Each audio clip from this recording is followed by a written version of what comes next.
This is fiction. A dramatized monologue voiced by a composite character, not a real person.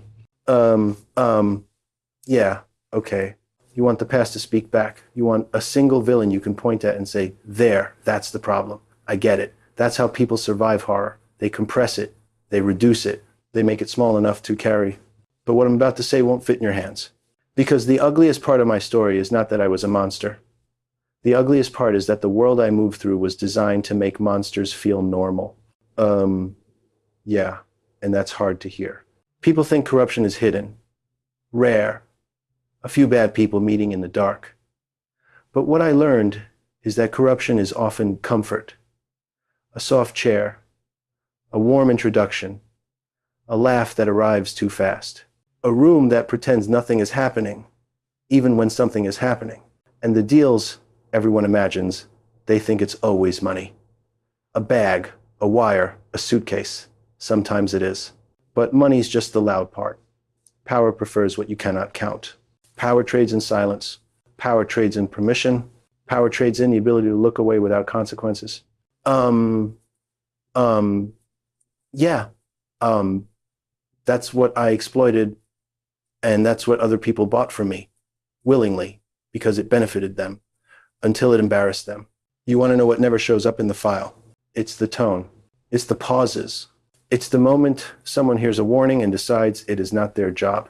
It's the way institutions protect their image like it is their body and treat actual bodies like public relations problems. So when you ask for hidden deals, underground transactions, the things that never appeared on paper, I have to tell you something you won't like. The hidden deals were not one thing. They were a culture. They were the everyday habit of choosing reputation over reality. Yeah, if you want the cinematic scene, it's not a smoky room. It's a bright room with expensive art. It's a fundraiser with perfect lighting. It's a board meeting with polished tables. It's a university event where everyone is pretending a donation is about knowledge, not prestige. I can almost hear you thinking, okay, but who did what, where, when? You want clean coordinates. The GPS of wrongdoing. But what I'm describing is more like weather. It moves. It shifts. It surrounds. And if you stand in it long enough, you stop noticing the rain. Here's how it felt from the inside, without giving you a manual for evil. It felt like doors opened for people who seemed inevitable. I learned to project inevitability. I learned to be calm when other people panicked.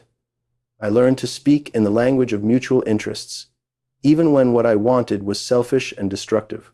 I learned to offer people a flattering mirror, and the mirror always showed them what they wanted to be. Important, desired, inside. Yeah, the inside is intoxicating. People will do almost anything to stay inside. They rationalize, they minimize. They say, I only met him once, even when they met more than once. They say, I was just at the party, even when they knew the party was the point. They say, I didn't see anything, even when they saw enough to feel uneasy. And that unease is valuable, because it proves awareness, which means later, silence is a choice. Now, about leverage, not the movie version, not dramatic notes and obvious threats. More often, it's embarrassment, social risk, the fear of being associated with the wrong story. In elite circles, the most frightening punishment is not prison, it is exile. So people protect themselves early, they sanitize, they edit their own memories. That self-editing is the first underground deal. People reshape their reality to match the version that keeps them safe. And then there's the record. Everyone thinks the record is what happened. It's not. The record is what survived. What was allowed to be written down? What made it through attorneys, negotiations, delays, sealed envelopes, carefully worded statements? Yeah, the most important events are often the ones that never become events, because they are prevented from becoming events. That's containment. Containment is not only stopping information, it's stopping momentum. If it stays small, people call it an anomaly. If it stays local, they call it a misunderstanding. If it stays slow, they call it old news. So time becomes a tool. Complexity becomes a tool. Process becomes a tool. And the public, exhausted, moves on. I used to watch respectable people perform concern with a kind of practiced sadness, not sadness for victims, sadness that their week was being interrupted, sadness that their reputation might take damage from proximity. The answer they didn't want to say out loud was always simple. I was there. I saw enough. I chose comfort. Yeah, day to day, I played connector. Connection creates obligations, a return call, a meeting, a favor. Once a relationship exists, people hesitate to destroy it. That hesitation is where harm hides. Then comes legitimacy. Legitimacy is costume. A person appears in the right places, with the right vocabulary, near institutions the public trusts. Some of that trust rubs off like perfume. They talk about charity and education and science and culture, and people confuse performance for character. Yeah, gatekeepers relax. They say, surely someone else checked him. Surely there is a process. Surely there are safeguards. Surely.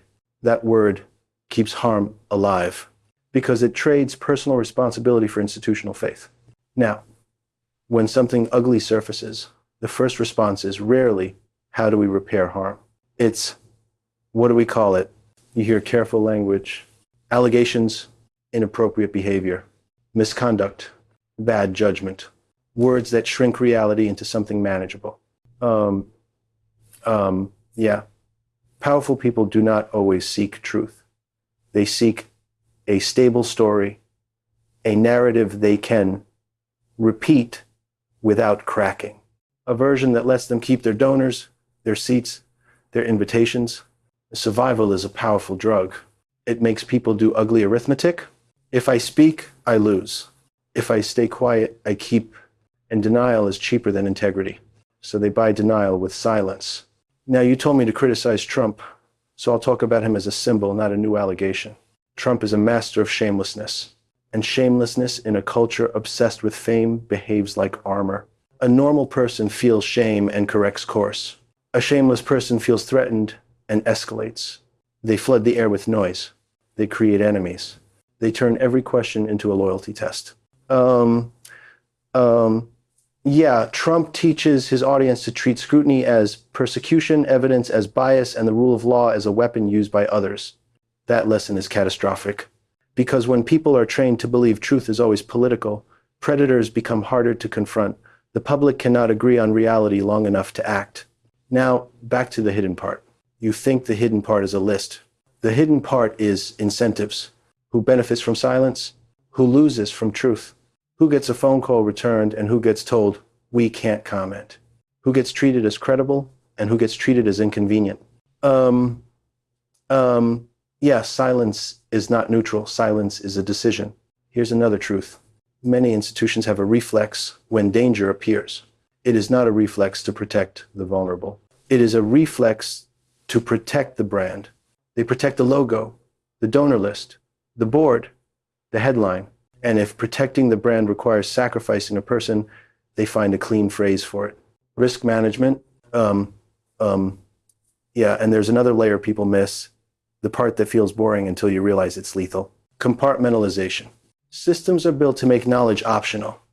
One person handles scheduling, another handles money, another handles introductions, another handles security, another handles the legal questions, another handles the public narrative.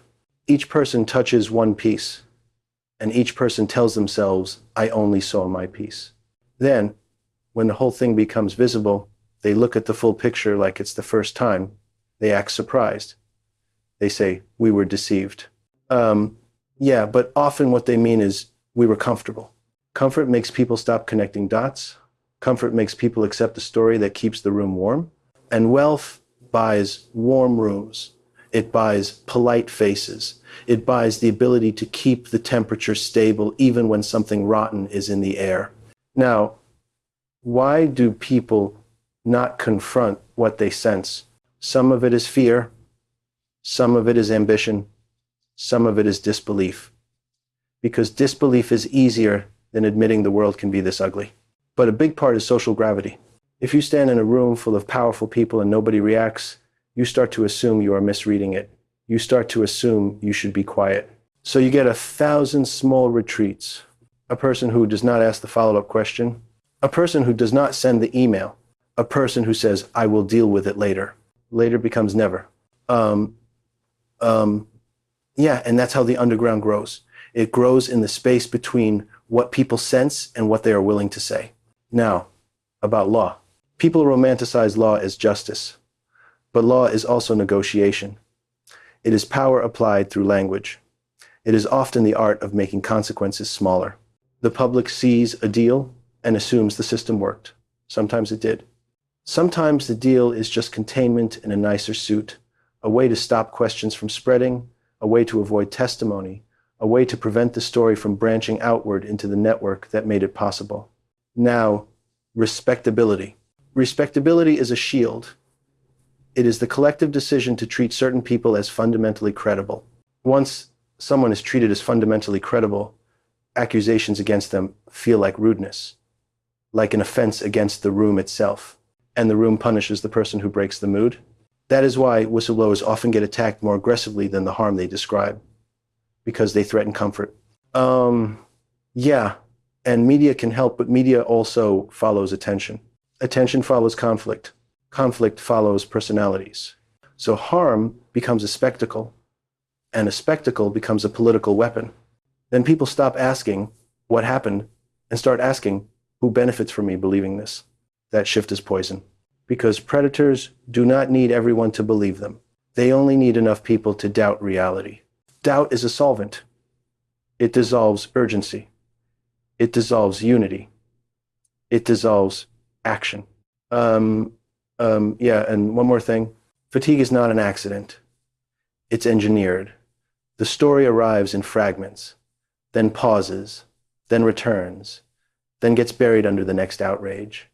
People get tired and call that wisdom. But tired is not wise. Tired is predictable. And predictable citizens are easy to manage.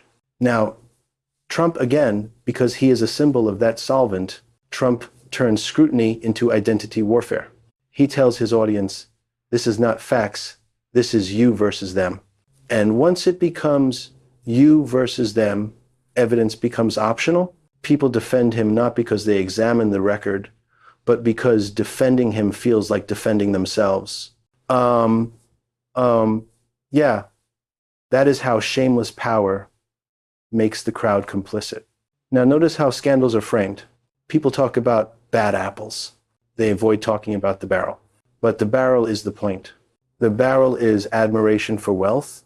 The barrel is institutions that fear lawsuits more than harm. The barrel is social circles that punish discomfort. The barrel is politics that rewards cruelty as entertainment. Yeah, and that barrel produces rotten outcomes on schedule. If you want a human image, here is one. Imagine a young person learning early that certain adults are untouchable. Not because they are noble, because they are connected. Imagine how that lesson settles into the nervous system like a law of physics. That is trauma. And trauma is not only the event, it is the expectation that no one will help you, because helping you would be inconvenient. So what does accountability look like? It looks boring. It looks like checking uncomfortable details even when it ruins the mood. It looks like refusing to accept surely as an answer. It looks like institutions choosing integrity over reputation even when it costs them money. It looks like citizens refusing to let leaders like Trump turn every demand for truth into a tribal brawl. Yeah, accountability looks like staying awake. Because the system wants you tired. It wants you cynical. It wants you to say, everybody is bad, so why bother? That sentence is the system's lullaby. And if you sing it, nothing changes. So here is the deeper confession. The underground deals were not only between individuals, they were between the public and its own comfort. The public wanted winners, and it accepted cruelty as the price. The public wanted prestige, and it accepted silence as the cost. And when you accept those deals, you build a world where people like me can exist. Now, you might be waiting for the big reveal, the secret vault, the dramatic confession, the new name. I'm not giving you that. Not because people do not hunger for it, because that hunger is part of the trap. People want a single moment that fixes everything, so they don't have to do the slow work of changing culture. They want catharsis. They want the credits to roll. Um, yeah, real life does not roll credits. It repeats patterns until someone interrupts them. So let me tell you what interruption requires. It requires people willing to be uncomfortable, institutions willing to sacrifice reputation for integrity, leaders who do not turn scrutiny into persecution, citizens who do not treat politics as a team sport, and most of all, the refusal to be hypnotized by status, because status is the oldest hypnosis. Now, one last foggy truth, because it matters. There are moments when someone hears a warning and changes the subject, not because they don't believe it, because believing it would require action. There are moments when someone looks you in the eye and says, I don't want to know. Yeah, that sentence is the heart of the underground. I don't want to know. It's a confession disguised as self-protection. Now, the ending, short, clean. The hidden deals were not only mine, they were the deals people made with themselves. The deal to stay quiet, the deal to stay comfortable, the deal to treat reputation as reality. And men like Trump thrive because they teach millions to make the same deal, to choose loyalty over truth, to choose noise over accountability. Yeah, if you want to stop the next version of this story, stop waiting for a perfect file. Start paying attention to the rooms where everyone laughs too fast. Start paying attention to institutions that protect logos more than people. Start paying attention to leaders who sell cruelty as strength. And when you feel the urge to look away, to scroll, to move on, remember this. That urge is the system training you. Refuse the training.